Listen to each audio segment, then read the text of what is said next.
এমন একটি দিনে আমরা এখানে হাজির হয়েছি যেখানে আমাদের জুলাই আন্দোলনের শহীদ ভাই যারা ছিল তাদের কাছ থেকে তাদের সমন্বয়ে যে আন্দোলনের মাধ্যমে আমরা যে শিক্ষাটা পেয়েছি, প্রত্যেকটা আন্দোলন বা প্রত্যেকটা অভ্যুত্থানই আমাদেরকে একটা শিক্ষা দেয়।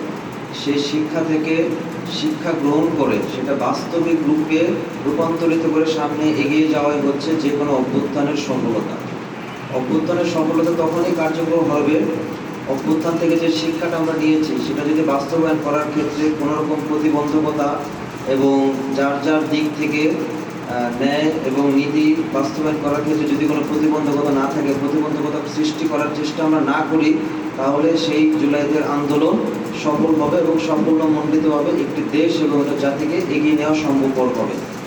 যেহেতু তরুণদের আন্দোলনের ফসল এই নতুন বাংলাদেশ, সেখানে আমরা যারা আছি, প্রশাসন বা নেতৃবৃন্দ বা যারাই আছি, তরুণদের কাছ থেকে আমাদেরকে উঠে আসতে হবে এবং তরুণরা আমাদেরকে যে কোনো বিষয়ে সহযোগিতা এবং পথ প্রদর্শক হিসেবে অগ্রণী ভূমিকা পালন করতে হবে অতীতের মতো। প্রত্যেকটা আন্দোলন 52 পর থেকে যে আন্দোলনগুলি হয়েছে, তরুণরাই ছিল সেই আন্দোলনের অগ্রগণ্য ভূমিকায় তারা ছিল এবং যে কোনো তরুণ আন্দোলন বাংলাদেশে কখনো বিফলে যায়নি। আমি আশা করব জুলাই 24-এর যে আন্দোলন সেটাও বিফলে যাবে না।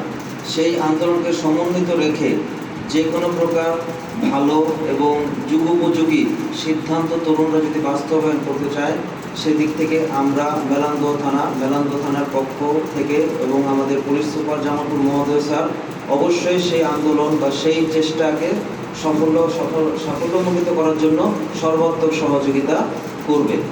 এবং আমি বিশ্বাস করি এই আন্দোলনের মাধ্যমে জাতি যেমন নতুন একটা বাংলাদেশ পেয়েছে, আমরাও সেই নতুন বাংলাদেশকে অগ্রগণ্য ভূমিকা এগিয়ে রেখে যুগোপযোগী উন্নত করতে সাফল্যমণ্ডিত হব।